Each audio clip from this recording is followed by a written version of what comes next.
It is the final recruiting show of January, and the final recruiting show that is going to have like live updated news and all those things that are very important for visitors, things happening until spring football, because the dead period starts next week, which means, of course, you've got about 2 shows worth of information to get to. A junior day last weekend, a junior day this weekend, midweek visitors, all kinds of great stuff. And I shouldn't say like there's nothing going on next week. National Signing Day, the official National Signing Day, is next Wednesday.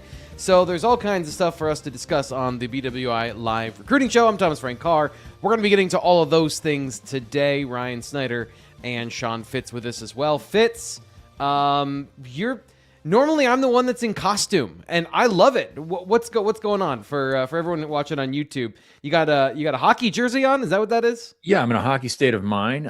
It's got nothing to do with the Rangers, who are terrible. Drew 3 penalties last night on one shot, on one play, which I think might be a record. So congratulations to them. It's the highlight of their season. Penn State hockey hosts Michigan State this weekend. Big series coming up, of course, Saturday at Beaver Stadium. All weekend long, they're having stuff at Beaver Stadium outside. I don't know if you've seen the videos and the pictures and stuff like that online. It's pretty cool. Like it's easy to look at it and say corny, whatever. It's pretty cool to have that stadium outfitted for that, and to have however many thousands of people are going to be in this weekend for number one. State High plays Altoona tonight, the main event, and then tomorrow night the women play, and then Saturday is the men's game. So it's pretty awesome, I gotta say. I've watched these things from afar with Michigan and stuff like that, and it's pretty cool that it's coming to our town. Gonna be chilly, not gonna lie.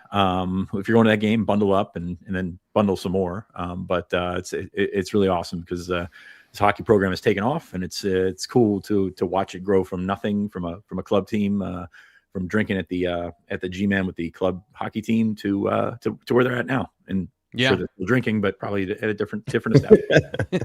Are you have you taken the kids to the open skate? That's been pretty cool, seeing everyone go out there and kind of get to enjoy it before all the events start happening. You know, I offered to take the kids to the State High game tonight, and my oldest said, "Is it indoors?" I said, "No, it's outside." He's like, "Nah, I don't do outdoors." So they're their mom in that respect. So not that, I mean, I'm a wuss. So if I'm going to go out on Saturday, which I plan on doing, but I also still haven't gotten the tickets yet. We'll see what happens, because it's a bit frigid out there right now. Yeah. Ryan, 2-hour delay, but you're still here. Appreciate you being here. Yes. You've been doing a ton of stuff. Are you? I should ask politely. Are you coming up for the game? What are your weekend plans, Ryan? Covering junior day, so no, I will be sitting here in my bunker as I am right now. But I feel a little underprepared today. I got to be honest. I've just the 2-hour delays, all like a whole week of 2-hour delays, like just the advanced 2-hour delays. Yeah, I literally hear my kids upstairs fighting at the moment. Like literally, I don't know what's happening, but something is happening up there right now. But no, we'll be fine. We got a lot to talk about. Rivals 300, obviously some promotions. Max Hiller was on campus yesterday. There's a ton to get to, so we'll be fine. I just normally like to prepare a little bit, and there was absolutely no preparation today. So apologize. Well, the good news is you know all the information. I just have to ask you the right questions to get it out of you, and that's fair. Hopefully I prepared enough for that. So let's start with we're going to get to this at the end of the show, but I want to start with this. The On 300 final rankings for the class of 2026 came out earlier this week. And there's some good news, some legitimately impressive news for Penn State football, given where the class of 2026 ended in December. So just give us the big takeaways of the biggest risers for the Penn State class here in this final week of rankings. Yeah, so Penn State started in the rivals, just rivals rankings, right? And of course, for the team rankings, I think most of you know by now, we use the industry rankings, which combines 24/7 ESPN and rivals. So we still have to see how 24/7 ESPN updates some things before we truly know where Penn State stacks up. But for rivals, at least, they started with 2 4-stars coming into the week, ended with 4. Of course, Josiah Zayas and Elijah Reeder, they were the 2 big promotions into the Rivals 300. Jackson Ford was originally just in the Rivals 300. He bumped out a little bit, stayed a 4-star. Peyton Valzone fell from a 4-star to a 3-star.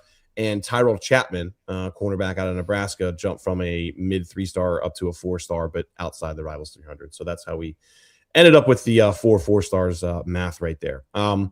Elijah Reeder, I think we've talked about him a good bit as far as, what it is, right? It's a lot of athleticism, very raw prospect, but you can see there, he certainly has some tools to work with. Never really got too many verified measurables on him. We know the 4.6 at the Monmouth camp, which looks really good for a player his size. And I think the big thing is just how much he popped on film.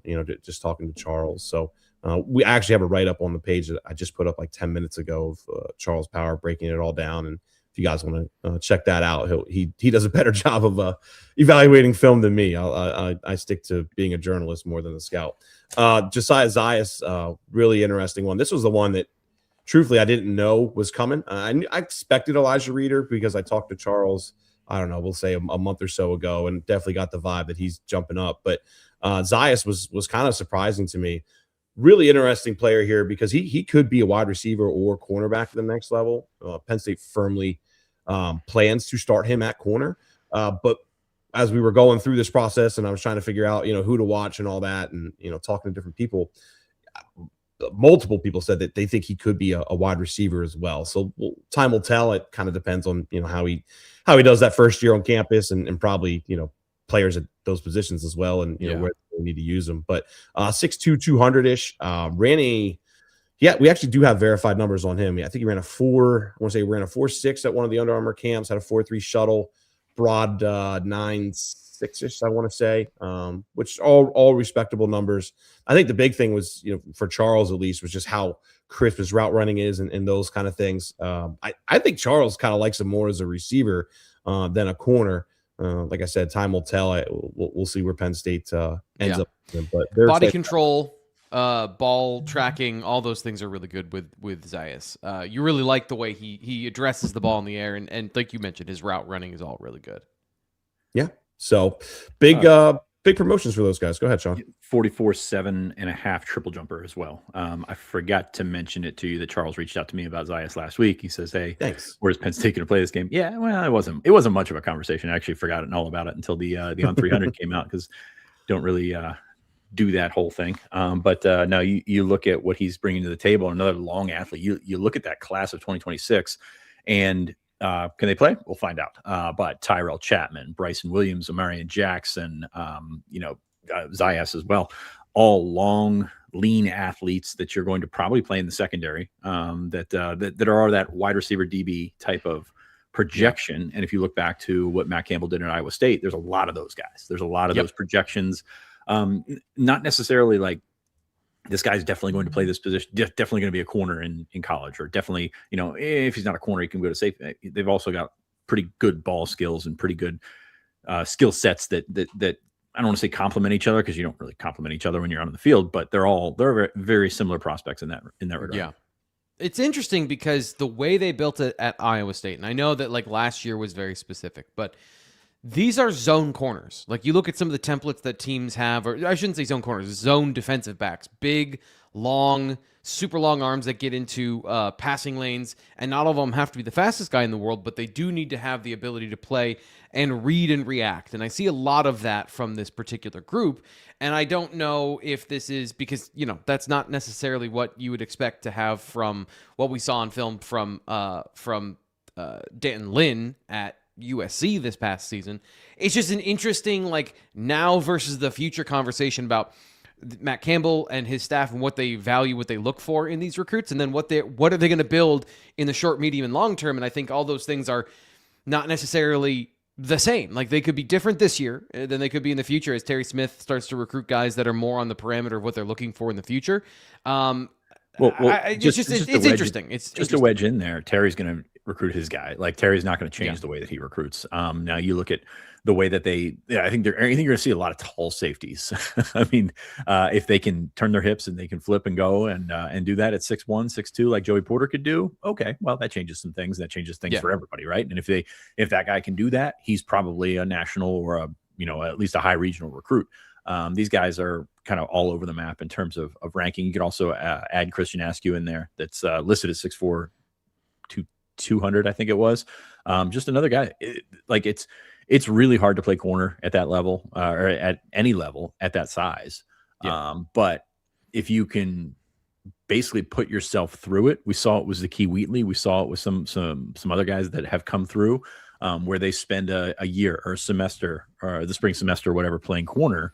and you can learn some of those skills, it transfers really well to safety. So I'm excited to see what they decide to do and what they decide to do with guys on campus like Josh Johnson, guys that have that similar profile. Deion Sanders made some waves this week about not recruiting corners under 5'11" or something like that. And a lot of short people got mad. Sorry, guys.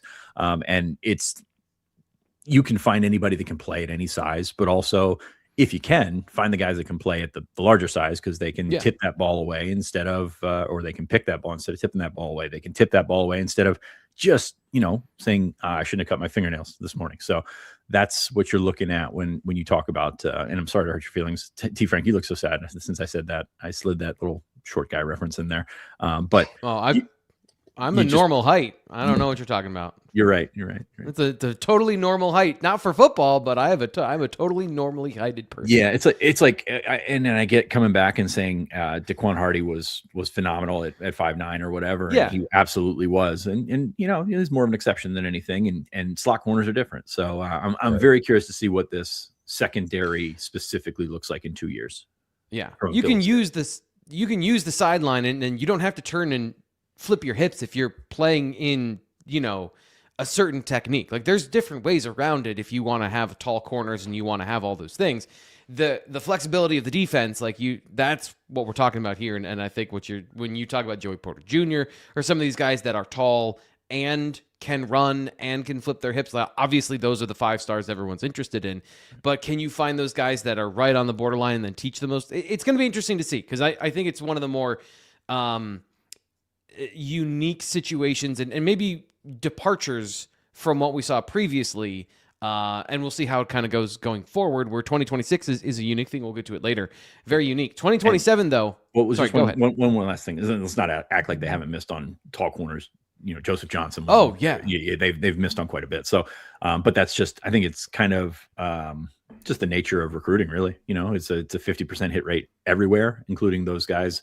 And when you're taller and you're going to take more time to walk and chew gum and learn how to do that at the same time, it's going to sort of flush you out in the portal era now, if that makes sense. If you're looking at developmental guys, if they can stick it out, if Josh Johnson can stick it out, he can be a good player. It's just a matter of, it's going to take him a little longer than it might take Xavier Thomas or somebody that's 5'11", 6 foot in that area. The next thing here on our rundown that I think Penn State fans really want to know about is the fact that, Fitz, you and I were live on Tuesday when Steve Wiltfong dropped the fact that there was going to be a 5-star player visiting campus this week. We didn't get to it because it was literally in the final seconds of the show.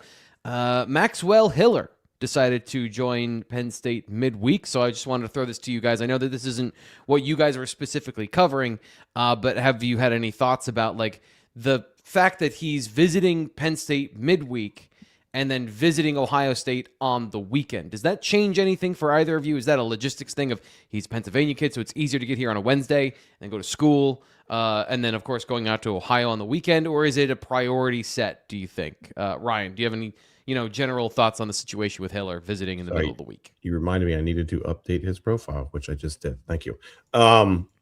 It's important to get him here, right?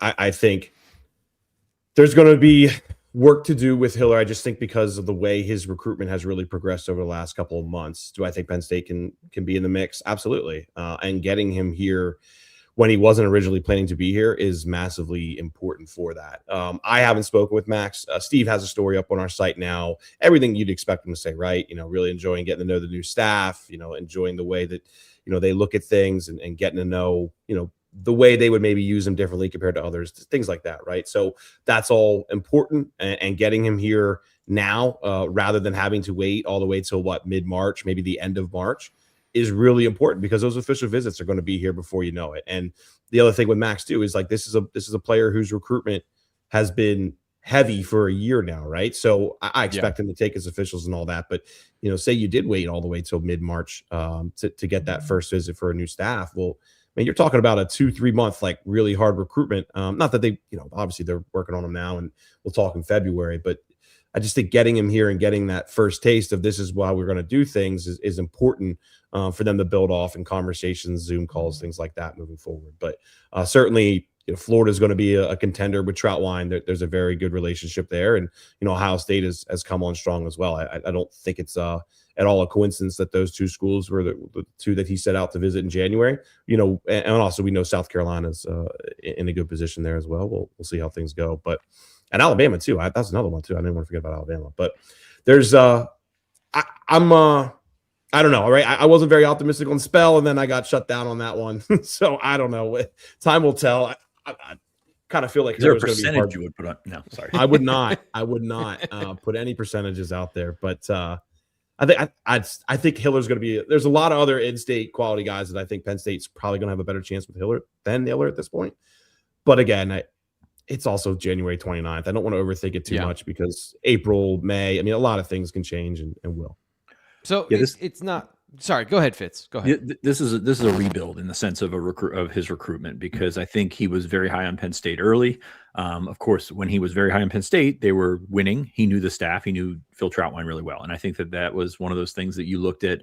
Maybe a top three of Penn State, Clemson, and South Carolina has been in this one. They're going to be in this one for a long time.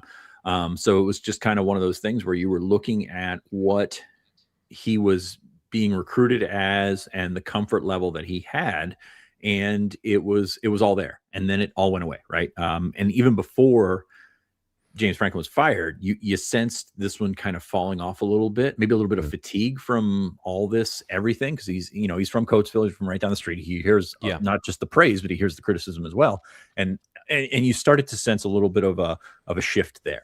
Then James Franklin gets fired, and all of a sudden everything that he had from a comfort level standpoint eventually made its way out the door. Of course, Phil stuck with the team through the bowl game, but that doesn't really matter because he's not recruiting him for his next stop at Penn State. He's talking to him to keep the relationship alive, which, by the way, he visited Florida last week. So so I think this is one that there was probably a bit of fatigue from that layoff between, and we'll even say the beginning of October, prior to when James Franklin was fired to when Matt Campbell was hired. So I think Penn State lost a ton of ground. Like, they lost whatever lead they may have had if they did indeed have a lead, and then they lost quite a bit of ground beyond that. So I think this was one of those ones where, you need to get him back on campus as soon as possible, because you have to sort of resurrect that. You have to at least get him thinking and get Penn State on the mind. And I think that's what this visit was. I don't think this visit was going to result in a commitment, change anything drastically for his recruitment, but also put them back in and get him around those guys, get him around Ryan Clanton, get him around Matt Campbell,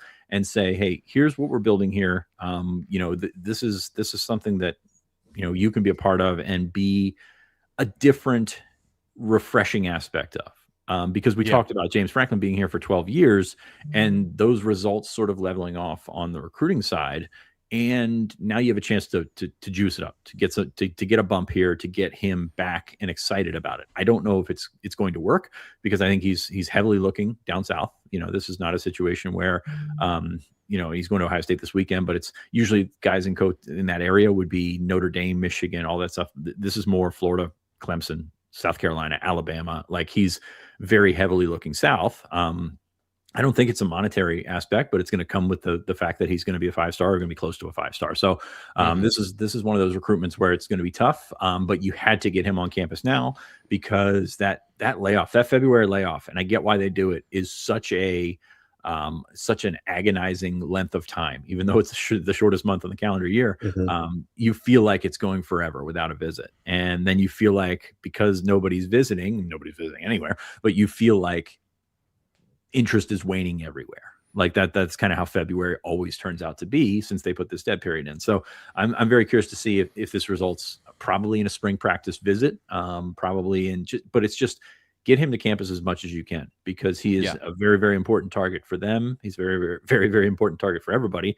And it'd be a statement, guy. It's a little different than Keemon Spell, but it's no different than trying to lock down the biggest part of your home base, which is your state. Again, they're not going to dominate the state, but they're going to try to emulate those results, if that makes sense. Yeah. The other thing I just add is the way Penn State's academic calendar works too, having that spring break, the first or second week of March, like, it always kind of makes the dead period feel like lingers. Yeah. I'm going to say 6 or 7 weeks. Yeah. You get my point. But like, it just kind of goes and goes and goes. I have an 8 and 6-year-old, man. What do you want me to do? So just the way it's for Penn State, it feels like it's a little longer than maybe some other schools with the way that, calendar works out.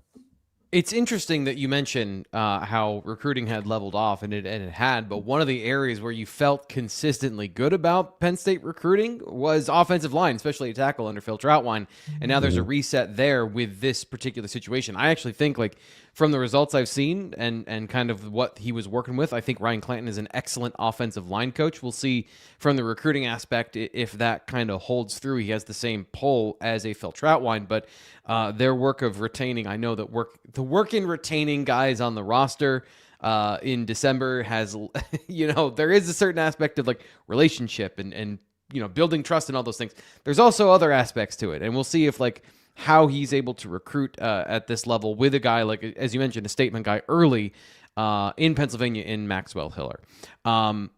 We talk a lot about finances here on the Recruiting Show. There's no way around it. And we need to talk about your finances for just 1 second. Let's talk about Andy Ludicky and My Perfect Franchise. If you are a corporate executive, middle management, somebody who is making money for someone else and you are sick of it, you got the boss and you're like, oh, my boss is such an idiot. Well, guess what? You could be the idiot. You could be the guy in charge. And to do that, you might want to own your own franchise. Check out Andy Ludicky at My Perfect Franchise. He is a consultant that works with companies to find the best possible candidates to buy into those franchises. So you buy, like an example of like a McDonald's or something like that. Now, that's a massive investment. You might not have that much money in your life right now. You might not be a good fit for that. You might not understand the market forces for that particular thing. But whatever it might be, Andy is he practices what he preaches. He owns a dumpster company. And if you think like, oh yeah, nobody thinks of dumpsters until you need one. So like there are a million different ways to own a business. There's a million different ways to do this, and you should definitely check him out because he knows way more than I do. I'm up here talking about football, and I have a lot of expertises that don't relate at all to business. So give him a call, 404-973-9901. I'm just the messenger here to tell you about there is another path forward for you. This is one of the things that, and this is just going to be a rant now, thanks to Andy and his support of the show, longtime supporter here on the Recruiting Show. People get locked into thinking that what exists is what has to exist. We get into this view of like the reality we're in is the reality we always have to be in. And literally everything in life is made up. It's all made up. Like you can make any decision you want. You can change your life today. You can sell your house and move to Zimbabwe. Whatever it is. Like there's so many different things you can do in life, and don't limit yourself with the possibilities of what you see in front of you.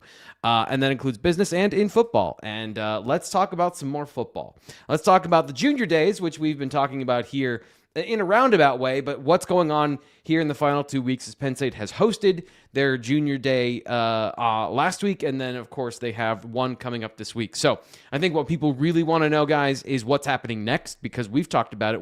You guys have written about it over at BlueWhiteIllustrated.com. Quickly, I have to shoehorn this in because I forgot. Subscribe right now to the BlueWhiteIllustrated.com for just $1 for the first week of access. You can go read Ryan's reporting just as like one thing is ending and all the transfer portal stuff is done. Ryan has been on fire the last several weeks because of all of the movement, coaches on the road, visitors, getting to know who's a priority, all that great stuff. And we don't have enough time to talk about it in just 1 day and 1 hour here on the YouTube channel. So go check it out at BlueWhiteIllustrated.com. Super easy way to get all the information you need. And of course, if you're watching this video, you're enjoying my nonsense and my transitions and their information, then like the video.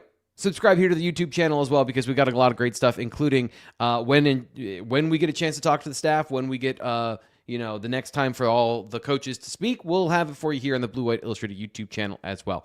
Okay, so now I'm going to re-rack, and we're going to go back to junior days. So, Ryan, let's talk about junior days. People want to know what's coming up next because of all the great work you've already done on the site. We'll get to that in just 1 second. But what interests you about this second and final junior day for Penn State here in January? Yeah, I think we're at 16, I want to say, players confirmed at the moment. And I think as we talked last week, the staff likes to be a little more direct and selective, I think, when it comes to junior day lists. I think that'll change for spring practices, games. Obviously, they'll have 40-plus guys, all that. But this is all about, getting as much one-on-one time with players that as of right now, they plan to go after pretty hard. So I think we're going to see that again, just like we saw that last week. Looking at the list, A lot of interesting things. A lot of linebackers this week. Four by my count at the moment. Case Alexander, Blake Betton, Minikin Johnson, and who am I missing? Oh, Tyseer Young, who we just had last night. Really good 2028 player. That's been a position that's intrigued me now for a little while, and I just feel like that's a position that Penn State overall has kind of fallen off a little bit over the last couple of years. As far as the depth, I would say, obviously, you have some really good players at the top, but as far as the depth and the consistency that we've seen over the years at Penn State, I feel like that's a position that's kind of dropped a bit. So how does this staff do, at kind of stacking the roster again? We'll find out. Blake Betton's an interesting one. Honestly, that's the one I got to learn the most on, T. Frank. So you can throw him up there all you want, but I'm going to talk about Case Alexander. That's fine. I'm working to get in touch with Blake, and I'll work on that. But of course, Case is the son of Steven Alexander, former Washington tight end there. Yes, he is. Yeah, yes, San Diego. I think it was like Detroit and one other one, I believe, maybe Denver, I would say. But obviously, Oklahoma, former Oklahoma player, really good player for the Sooners. And I think that's why a lot of people think that's where Case is going to end up. Interesting enough, he has a pick in to go to Oklahoma. I did not realize that Cooper Alexander also was picked to go to Oklahoma and then ended up at Iowa State. I don't know exactly how that all played out, so I don't want to overthink it too much. But Penn State's certainly going really hard after Case at the moment. Obviously, there's good family ties with his brother now in Happy Valley, and we'll see how they're able to impress this upcoming weekend. But it's certainly a very good relationship with the family and the staff. Like that's the one thing that's kind of been pushed on me is that their dad and mom, they really like Campbell and everything they're doing up there. So we'll see where that goes. Minikin Johnson's also really interesting to me just because he's a Pittsburgh guy, and Terry's done so good out there, really kind of getting the guys that he wants over the years. Johnson was originally committed to West Virginia. I believe he decommitted, I want to say, in the fall. And then Terry offered him, I want to say early November, once they got more film. They were always interested, right? Wanted to see how he kind of progressed this year. And that was he was one of those few guys. It's like, why are you even offering right now? Because you're kind of in this fluctuation between, staffs. Well, now it looks like a really smart move, right? Because Terry's still here and he's very interested. 4.640 out there as well. He's starting to pull in some decent offers, but this feels like a player that Penn State should be able to land if they're going to really push for him. There's a lot of good linebackers out there too. This is a decent year for that, I think. Obviously, Brandon Lockley's down in Philly, and you have Noah Glover in Virginia as well. We'll see where things progress, but I think Johnson's a guy to keep an eye on.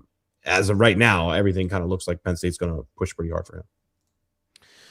Fitz, any guys on the list that you're interested in highlighting here? Yeah, Johnson decommitted from West Virginia 10 days after Penn State offered. So I think that's worth following up with and worth noting. Good group of offensive linemen. I'll start with the defensive linemen. Stanley Montgomery is interesting to me. Defensive tackle, Archbishop Ryan down in Philly. This was a guy we saw at camp last year. And he was pretty solid at camp last year, but they wanted to see more film, which is understandable. I think this was one that was trending to Penn State would eventually flip him no matter what. So I don't want to say they're going to get him with the new staff, but I wanted to say like this was one where he visited, I believe, for the whiteout, and he was going to keep coming back. And Deion Barnes was liking what he saw, and they were eventually going to flip him. And then all of a sudden, everything goes to hell, and that's where you find yourself without much contact going down the stretch. So I think Stanley Montgomery is a guy that's would have ended up at Penn State regardless with the old staff, and we're going to see with the new staff. It makes a lot of sense. You don't get a ton of big bodies that can move in Pennsylvania like that. And Penn State usually does pretty well with them. Trying to figure out how that's going to fit into the future defense is another story. It's a story for T. Frank to work on. But Montgomery's an interesting one to me because he is committed to Syracuse, but has really made no secret that he's still very much open in his recruitment. And Penn State has been a school that he's been looking at prominently. So we're going to continue to see it. I believe took a visit down south last week, but I think the Penn State makes as much sense as anyone there.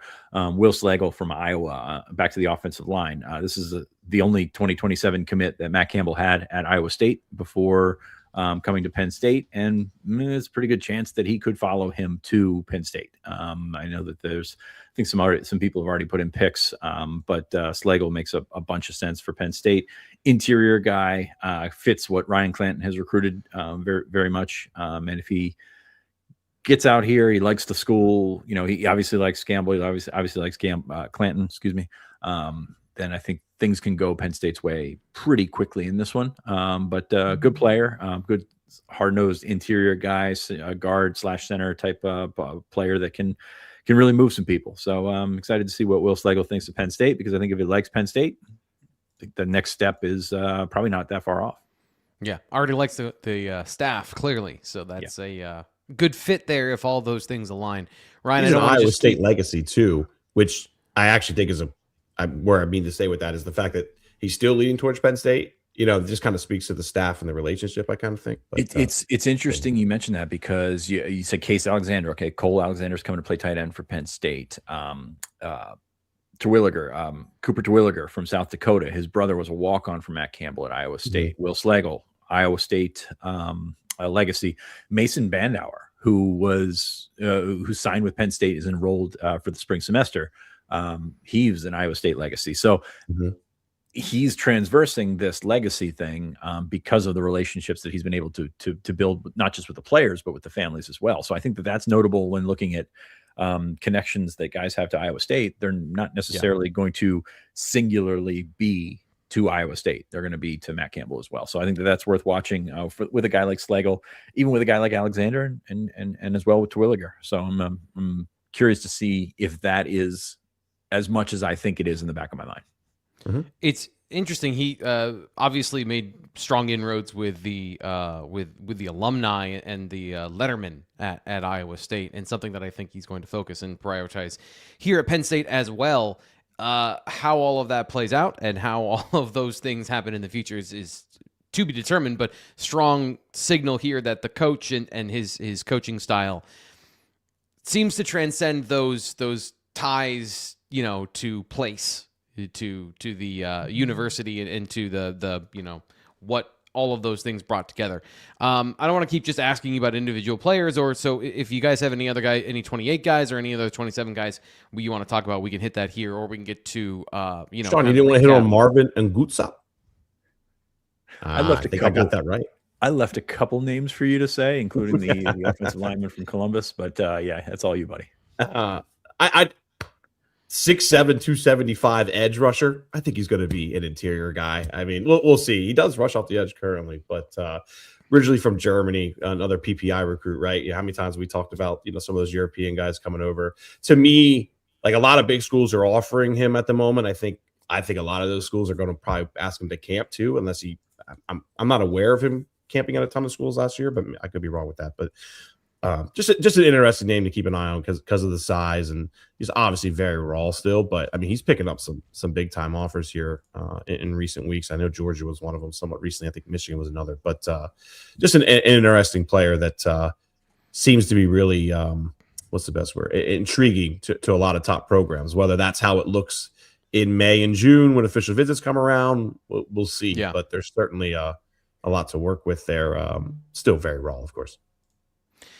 They really, really, really, really, really like length. That's my main takeaway. Like, this staff really likes tall dudes with long arms, no matter what the position is, and whether he's a defensive tackle or a defensive end. Like, who knows? In this new system, he could be both. I don't know. Like, it's very early to tell of how they're going to try and blend the different philosophies. But I do like the idea of length on the defensive line. Always a fan of that.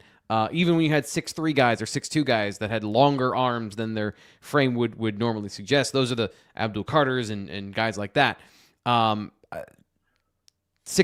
like, that is pushing the end of it, right? That is the Calais Campbell size. And if it hits, that's why everyone's really interested. Yeah. Let's go on to the recap. We did some of this. Fitz talked about this on Tuesday, but Ryan, I wanted to get you cooking on the Junior Day visitor list from last week and some of the conversations you had with those players since then. Let's start with Cooper Terwilliger. I know some of you spoke to, and there's been some news there with him. So what did you learn this week about his visit to Penn State? Yeah, I mean, they're going to be in the mix, no doubt. I think so. There's a pick in for him to end up, I think it's Nebraska, I want to say. The vibe I got was that Iowa State was the team to beat before that whole transition. And of course, he's from Pierre, South Dakota, right? So Iowa and Nebraska are a little closer than where State College was. And so that was really kind of curious to see how how's this visit go, right? I mean, what do you like about the area? Is it too far? All those kind of things. And he spoke really, really highly of, State College and facilities and all those kind of things that he needed to see, because he already has a very good relationship with Mauser and Campbell. I mean, Mauser's been out to there multiple times to visit him. I think Campbell was at one of his games this past year as well. So how he normally, I'm always thinking about relationships, right? Like, who cares about the scenery and facilities and stuff? Like, it matters, but it's more so who you vibing with. Where this one, it was kind of the opposite. He needed to really see State College and see if it's a place for him, and that seems to have gone really well. So he's not in any rush, but he's also one of those guys that could kind of commit at any point. Now Notre Dame just offered the other day, so that'll be interesting to see kind of how he approaches that. I'm sure he'll go visit, and we'll see how the Irish stack up. But what was the other ones? It was Michigan, Nebraska, and there was one other one. Drawing a blank on, obviously Iowa State as well. But as far as his top four, but he really got thrown up in the air. I get the vibe though that he doesn't, he's not a big recruiting guy, visit guy, from what I understand. So I wouldn't be shocked at all if he makes a move before official visit season. Fitz, what do you got? Did we talk about Khalil Taylor? I think we talked a little bit about Khalil Taylor and Gabe Jenkins on Tuesday, but I'd love to hear any follow-ups you got. That was the biggest takeaway for me, is just like the way, like I've interviewed Khalil a few times, obviously, over the last year, and the genuineness of how excited he was honestly, I don't, even his commitment interview, I'd never got that vibe. And I did get that vibe. Like, he was actually like pretty pumped up about how this visit went and Noah Pauley and things like that. Obviously, he's going to take more visits. Of course, there's a long, I don't see him rushing into anything, but I felt Penn State had a chance with him and Gabe Jenkins, right? We've talked about Keemon. I'm not going to beat that to death, but I really feel like Penn State can absolutely get Khalil Taylor back as long as they keep recruiting him hard and, strong financially, all those kind of things. It was one interview, I'm not going to be wrong, but I've interviewed him a lot, and I've never just the excitement that he had was unlike really anything that I'd seen from him before. And I think that's something to pass on. Yeah. Fitz, are you monitoring the chat? I apologize. Or do you have any follow-ups? We're having a great conversation about the correct pronunciation of Pierre, South Dakota. So is it Pierre? No, it's Pierre. It's Pierre. It's not Pierre. Yeah. What did I didn't know Pierre? what we were talking about. Pierre. I'm glad you. Sorry, I'm glad you. I got a stop right. I don't. It's something that's stuck in my mind since I was a little kid, and it's as soon as Ryan said it, it was like trip the switch there. It's definitely not a French place, so I don't know why I said Pierre. South Dakota, we're not going to get into that. No, you look at Khalil Taylor, and this was the guy that just kept coming back when he was still committed. And, when all this stuff started unraveling, you kind of had this feeling, okay, well, they can still turn it around against UCLA, Northwestern, whatever it may be. And of the three guys in Western Pennsylvania committed, he was the guy that I kind of felt that would stick. Not no matter what, but the best chance, it had the best chance of sticking. I would say Gabe Jenkins over him personally. I'm just looking at the way that Khalil Taylor kept coming back, and like not as a group, like not group trips and stuff like that. He would just pop up at times, and also he was a receiver, so like give him the benefit of the doubt there. Little incentive, yeah. Mm-hmm. So I think that there's probably more for him now with a fresh start to see how this comes back around, and I think that Penn State really. I don't want to say solidified themselves at the top of the list, but I struggled to look out and see a program that has more momentum right now with Khalil Taylor than Penn State. So I think that they have an excellent opportunity. When you jump on board that early and step back for whatever reason, coaching change, made a decision too soon, you don't want to jump back into it too quickly, right? Because you've been there. Like, you don't want to go through that multiple times. Even though these guys do make up their minds more than some fans would like them to, and change decisions and stuff like that, it's still a hard process. It's still not it's not something where it's a drop of a hat. Oh, I'm just committed elsewhere. Unless what was the guy that went to the linebacker that went to Florida State last year that had like 6 commitments? That might be a different bucket in this situation. But so I don't see him rushing back into a decision. But I also can see Penn State being the spot that he ultimately lands. As we talked about on the show last week, those three guys, there's a reason. There are reasons they picked Penn State to begin with, and this was before any financial negotiation or anything like that. They were legitimate, solid commitments. Like those guys wanted to be at Penn State. And I still think that that part of you really never goes away. You might find a situation that might be more financially beneficial for you and your family. That's great. But part of that pool for these early guys doesn't go away. So I'm very curious to see which direction it goes. And I think it's going in a good direction for Khalil Taylor. And also remember, Khalil was the one who decommitted before Franklin was fired. Everybody else it was only like a 4-day difference, but he actually did it before the Northwestern game. And then flat out was like, yeah, they don't develop wide receivers. I mean, there's not too many times where a recruit is that blunt. And I kind of respected him for it, right? Because a lot of guys just kind of when you start losing those recruiting pitches from elsewhere, and you call it negative recruiting, but again, it's just recruiting. Those things seem to bleed through. So it was they don't develop wide receivers here, which they're tangible evidence, whatever. Keemon Spells was they don't win big games. I mean, I give these guys a lot of credit, but I don't give them all the credit for coming up with that stuff on their own, because it is something that you learn, something that you hear, and something that you parrot, and that's how all those things came to be. So again, I still think there's a big part of them that thinks that they can be successful at Penn State, and it really, really, really helps that Terry Smith is still here to help facilitate that. No doubt. Let's stay there, because there's another strong Pittsburgh flavor to last weekend. You mentioned Khalil Taylor, but also Larry Moon, Zachary Gleason, 2 quarterbacks from Pittsburgh, from Central Catholic and from IMG, and then a couple other guys from Pine Richland and from just outside Aliquippa as well. Kicker for you here, Fitz. So how did you see kind of that breaking down when it comes to the guys that visited and where they were from, and any other feedback from some of those players in that immediate vicinity around the stars we've talked about from the Pittsburgh area? I think it's fascinating to look at Western Pennsylvania and Eastern Pennsylvania. So it's wonderful that Maxwell Hiller visited. Kate Cooper got here. George Parkinson got here from Eastern PA. Owen Johnson from LaSalle. Like they're clearly rebuilding that. But Western Pennsylvania has a jump because of Terry, because the relationships they have with those guys. Zach Gleason, who has really elevated himself up the board, Central Catholic cornerback. He was back at Penn State last weekend. He's got an official visit set for June. Wouldn't be shocked if he was back for a practice or blue-white game or whatever it might be in the meantime. So you've got that going for you. Gabe Jenkins was back. He's got an official visit set. Khalil Taylor's got an official visit set. So just these relationships that you had already established that go back to when these guys are in 8th and 9th grade. I mean, Penn State offered Larry Moon as a rising 9th grader, I think it was. So you've got these relationships that have sort of stood the test of time, and then among the rubble of the coaching change, they're not a casualty. They're a building that kept standing there throughout that. So you look at Western Pennsylvania having a jump on everyone else because of Terry, and then you move to Eastern Pennsylvania, and there's some work to do there. Not gonna lie, there's work to do in the city of Philadelphia and then out around. And Penn State obviously got their lunch taken last year with the 2026 guys, with Joey O'Brien, with Grayson McHugh, guys they should have locked up and had in their class and weren't able to do so for whatever reason.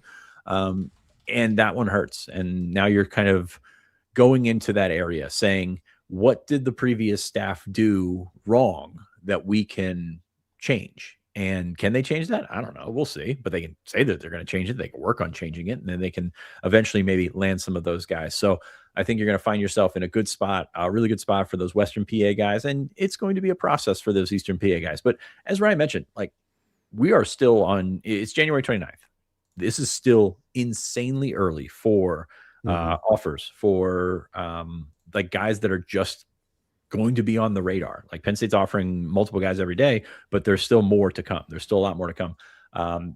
It's very early for visits. It's very early for everything. And then you get into the nitty gritty of official visit season, where a lot of that churning happens with the negotiations and things like that. And that's really where Penn State fell off last year. And it feels like it's a long way from now. It is a long way from now in the recruiting aspect. And that's why February being dead it's such a grind, because there's nothing, I don't want to say there's nothing to talk about, but there's nothing to report on.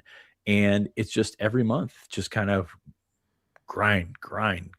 And then you get all of a sudden get to the summer, you got 20 commits and you're like, oh, how did this all happen? And that's It's going to happen this year too. So I'm very curious to see how all of this comes together. Very curious to see how, when talking about a Pennsylvania perspective, how much wider that net is in the class of 2027 than it typically would be in any given cycle, because you want to endear yourself to Pennsylvania high school coaches. You want to endear yourself to the talent to help out with the next batch of talent that's coming through here. So a lot of those things are going to work hand in hand. And I'm excited to see how it plays out. It's not always going to be, just the fun part of the roller coaster. It's going to be the terrifying, your back's against the wall, you're heading up and heading up and heading up. And then all of a sudden, you get 3 commits in 2 days and things feel pretty good. So let me jump in. I think Zach Gleason's also one of those guys that, I wouldn't be shocked at all if he commits in the spring. Yeah. Would you agree with that? Because we talk about official visits and all that, he's camped at Penn State multiple times. He was always, I would say, I don't know Terry Smith's absolute board, but I would say top 15-ish, right? That's how I look at least. But look, when you look at some of the guys that I would assume or believe that Terry has higher, like Xavier Hassan's already committed to Notre Dame. Raylon Henry's committed to Texas A&M. Ace Austin's Notre Dame. Allen Evans, I believe, was Louisville. There's others too. My point with all that is Terry has a reason to push for an early commitment here, because you got to get 1 or 2 guys, or I think that he would like to get 1 or 2 guys on the board, and then you can kind of circle back on some of those, the John Meredith of the world, which he's the #1 recruit in the country. It's going to be kind of hard to get him, I think. But my point is he makes a lot of sense. Gleason's a safe bet because he's camped multiple times. He's very interested in Penn State, and the relationship's good. That wouldn't shock me at all if that's an April commitment. Yeah, and Terry had Penn State in John Meredith's top 3. The #1, is he #1 in the country? I know he's the #1 corner from Texas. But I think he's #1 industry. #1 in the industry? I believe so. That's insane when you think about the schools that should be at the top of his list. And Penn State's was in his top 3 at one point. He visited 2 or 3 times. Yeah, it's kind of 5-star plus. We have Rivals as 4th in the country, 2 at corner. 24/7, ESPN both have a #1 in the country. Either way, 5-star plus. Pretty good. I want to put this here from the chat. Brad mentions this. He says, Pittsburgh guys seem easier to draw to Penn State than Philly guys. We need better connections like we had with Deion Barnes in Philly. Fitz, you responded in the chat, but I had a phrasing in my head that I thought about as you were mentioning more hands in that area. It's almost like you need to treat Philly, D.C., New York, northern New Jersey in general as this metro area that is not one state. It is an area in which there is this kind of agnostic. It's a state. It's called New Jersey. Sorry, but I'm saying Philly. You said Philly to New York. Sorry, right? But what I'm saying is there is go down to DC, northern these areas in this metro. The metro corridor does not seem to have state affiliation as much as it has national affiliation. And Philly is part of that, even though it's in the state of Pennsylvania, and that's kind of been the rub. It seems to me is the mentality of guys looking nationally from that general area, with Michigan's and Ohio State's coming into Jersey and into D.C. and all these schools to go and get top recruits. It's not a regional area for Penn State, even though it is. Is that an accurate characterization? Pittsburgh has developed a lot of good talent over the years, but Philly has been producing the top level talent in the state for the most part over the last half a decade, Sean. Maybe population demographics have taken Pittsburgh down a little bit and pushed Philly up.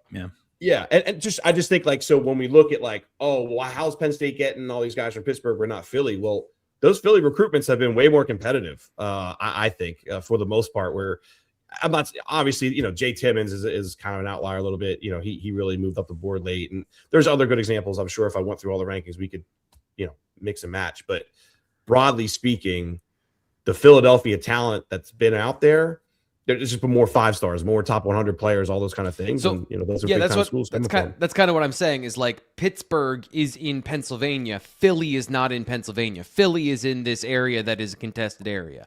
That's kind of what I'm characterizing it as. And you break it out. You've got the Catholic schools. You've got the Catholic schools in North Jersey that are in a similar boat, right? They're not typical Jersey schools. They are almost in a segment by themselves. The same with Philly and the Catholic schools, St. Joe's Prep and LaSalle. Those guys have produced some top level talent. Imatep's in there as well. T. Frank, I kept my quote in the in the chat for a reason. You said more hands down there, and I think you maybe interpreted that as more staff manpower and going around and recruiting.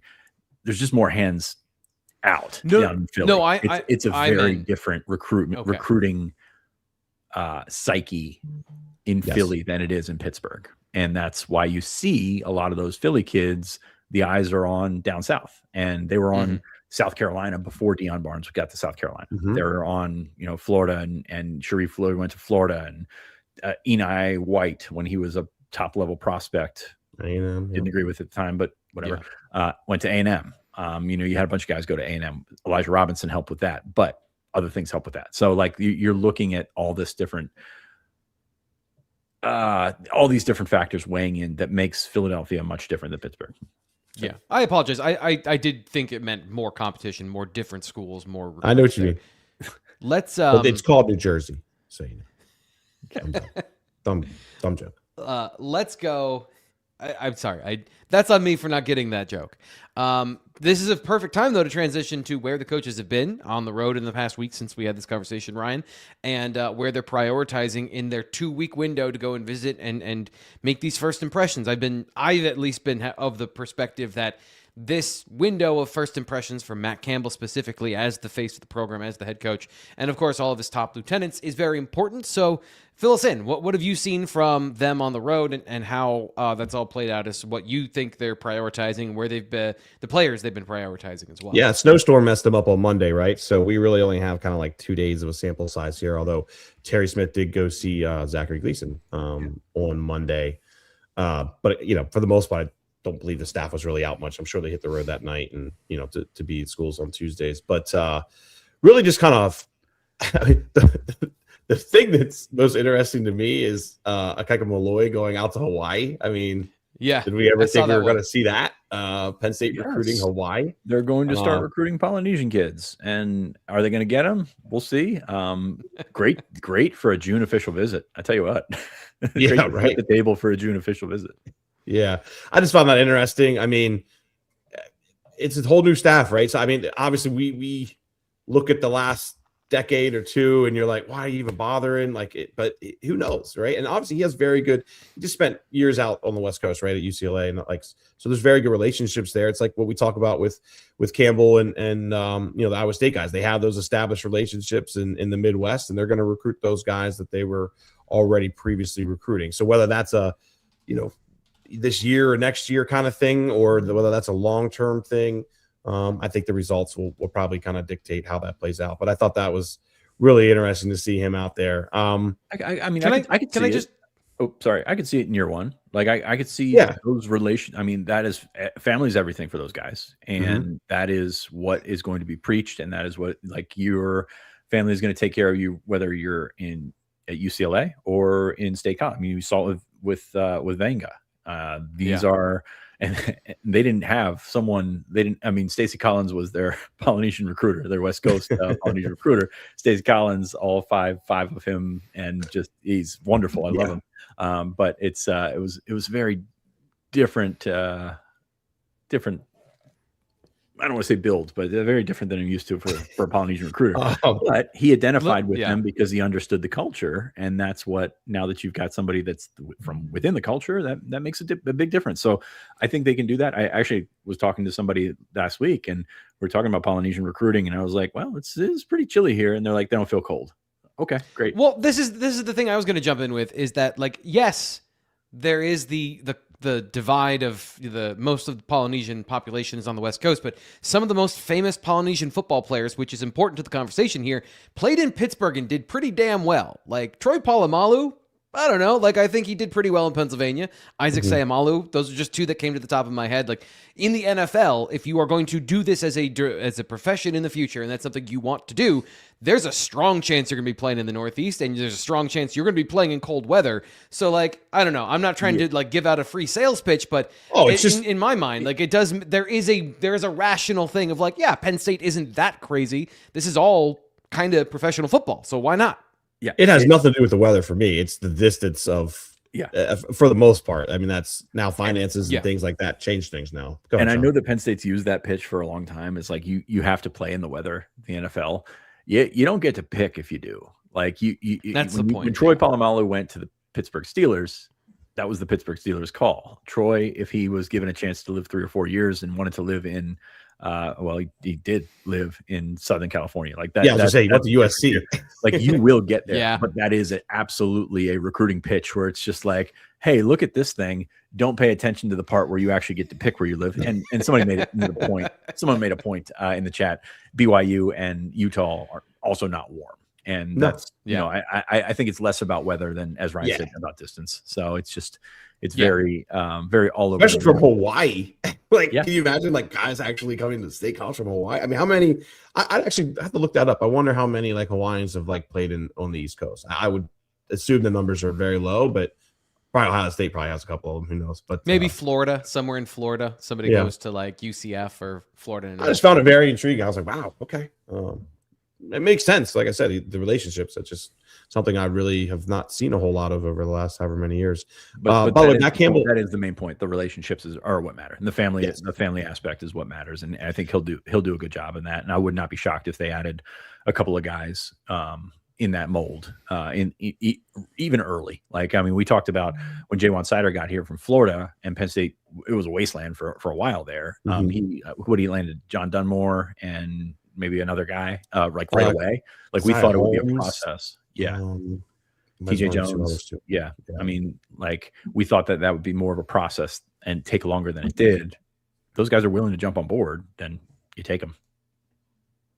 Yeah. It didn't really work out though. Well, none of those guys were panned out. And I'm not saying the, West Coast guys wouldn't, but I love Sider, but we always talk about how good of a recruiter Sider is. And he absolutely is. But like everyone, remember how much of a big deal we made about South Florida recruiting, and like 0 of those guys panned out. Yeah. So that's not all Sider. Like it is development and all that too. But I always just kind of like to keep that in mind. So. Any other? I think you were going to talk about Matt Campbell here before we got on. They visited Xavier Sab. I just thought that's notable. He's a 5-star, New Jersey guy. Just they're trying to build up those relationships. Sab's going to be a tough one for them to probably land. I would think, but. Yeah, notable. They were there the other day. So lots. I mean, we can go. I could run off all these visits that we've tracked online. I mean, they're going all over the place, folks. Yeah, down south, out west. Staying in the region as well. Campbell's pretty much been in the region, which makes sense, right? I mean, he's got to develop those relationships. I haven't seen anything of Campbell going too far. I'm sure he did an in-home with Samson Gash, who we haven't even talked about on the show, by the way. Some other things, but for the most part, he's been really hitting up the region, which is what he should be doing. Well, we got 3 minutes left on the show. What's up with Samson Gash? I don't know, Sean. What's up with Samson Gash? He's not picking up for me.